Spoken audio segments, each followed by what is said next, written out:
Hello, xin chào các bạn đã quay trở lại với review 5 phút. Ở cuối tập 203, chiến tranh đã nổ ra trên toàn đại lục, thế nhưng cho đến hiện tại vẫn chưa thấy sự xuất hiện của đám sử lai khắc thất quái. Lúc này, sau gần 4 năm tình luyện tại Hải Thần Đảo, cuối cùng cả đám cũng đã đặt chân lên đất liền. Thực lực đám tiểu quái vật hiện tại nếu đồn ra ngoài chỉ e làm người khác khép vía. Trong 4 năm nay, Đế Mộc Bạch hoàn thành truyền thừa cấp độ hồn lực tăng thêm 18 cấp, từ 65 lên 83 cấp.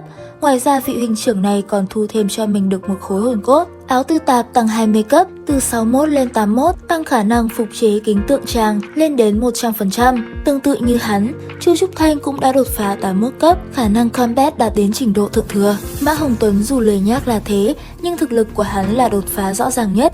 Chuyến đi này hắn gia tăng được 22 cấp hồn lực, từ 59 lên 81 cấp, vũ hồn biến dị thành bát thủ Phượng Hoàng. Ngoài ra bản thân đã có thể mở ra Phượng Hoàng lĩnh vực. Chữ Vinh Vinh may mắn hơn đồng bọn một chút, dù là hồn sư hệ phụ trợ rất khó tăng cấp, nhưng nàng cũng đã đột phá 83 cấp. Tình tiết phim diễn ra có chút thay đổi so với nguyên tác của truyện, cho nên theo như mình suy đoán, cả đám lần này trở về tựa hồ là rất cao hứng, muốn đọ sức với Vũ Hồn Điện một phen, nhưng là khi thấy Vũ Hồn Đế Quốc được thành lập, đều vô cùng ngạc nhiên. Bọn họ nhanh chóng gia nhập vào đội quân của Thiên Đấu Đế Quốc góp sức. Đường Tam cùng Tiểu Vũ không có trở về học viện cùng cả đám, mà cùng Tiểu Vũ đi gia tăng thêm thực lực, sớm ngày hoàn thành đệ bát khảo của hắn.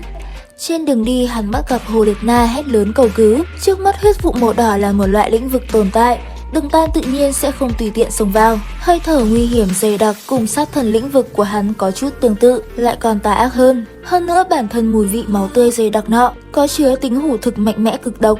Thực vật ven bờ huyết vụ đều bị ăn mòn mạnh mẽ. Hừ lạnh một tiếng, một vòng lam quang từ trên người Đường Tam phóng thích ra, Lam Ngân Hoàng động. Hắn cũng xuất ra Lam Ngân lĩnh vực của chính mình, là thực vật tri vương. Mắt thấy thực vật bị giết hại nhiều như vậy, Đường Tam sao có thể ngồi nhìn.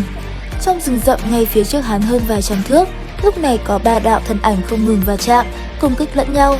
Một khối thi thể nghiền nát rơi vào một góc. Quỷ dị chính là trên cỗ thi thể ấy sương mù đỏ như máu không ngừng lan ra, giống như tiên huyết tự thần bốc hơi vậy. Một trong 3 người giao thủ giữa sân đúng là Hồ Liệt Na. Lúc này trên người nàng 6 cái hồn hoàn không ngừng lóng lánh, hồ vĩ cự đại sau lưng không ngừng huy động, tạo nên một cỗ năng lượng mênh mông. Trên người nàng tản ra một vòng sáng màu trắng, đem chính mình cùng một lão nhân khác bao phủ bên trong, ngăn cản huyết quan xâm nhập.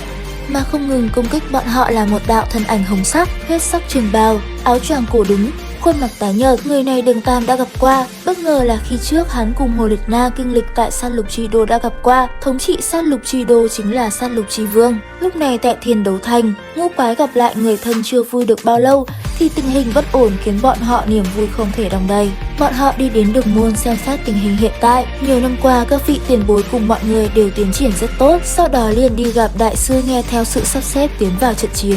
Tình hình Hồ Liệt Na lúc này không ổn, đối diện với Sát Lục Chi Vương ân tạc 8 cái hồn hoàn, nàng cơ hồ không đấu lại được, đã bị trọng thương, toàn thân vô cùng thê thảm. Lúc này Đường Tam cuối cùng cũng xuất hiện, cứu nàng một mạng khỏi vị cao thủ tuyệt thế kia. Khi huyết sắc phủ xuống lần nữa, thân thể Hồ Liệt Na cũng đã biến mất. Một cây lam ngân hoàng quấn quanh hông nàng, đem nàng tới bên người Đường Tam. Nếu như nói trong võ hồn điện còn có ai có thể làm cho Đường Tam sinh lòng hảo cảm, cũng chỉ có thể là Hồ Liệt Na.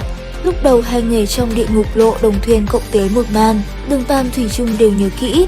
Cho dù sau này khi Tiểu Vũ bị tập kích tại Tinh Đấu Đại Xâm Lâm, Hồ Liệt Na cũng không đứng về phía đối địch với hắn.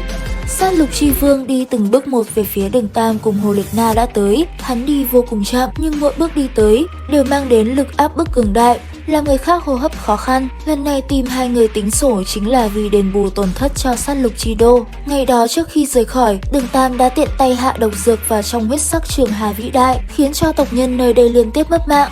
Đối mặt Sát Lục Chi Vương, Đường Tam thần sắc vẫn như thường. Lúc vượt qua Hải Thần đệ nhất khảo, trong Hải Thần Chi Quang, áp lực mà hắn thừa nhận so với hiện tại lớn hơn gấp 10 lần, gấp trăm lần hắn cũng như trước thông qua thành công, lại càng không phải nói đến tình huống trước mắt. Đến đây thì hết tập 204 Đấu La Đại Lục. Liệu rằng hắn sẽ đối mặt với Sát Lục Chi Vương như thế nào? Cùng theo dõi kênh để biết thêm chi tiết nha. Video đến đây là hết. Xin chào.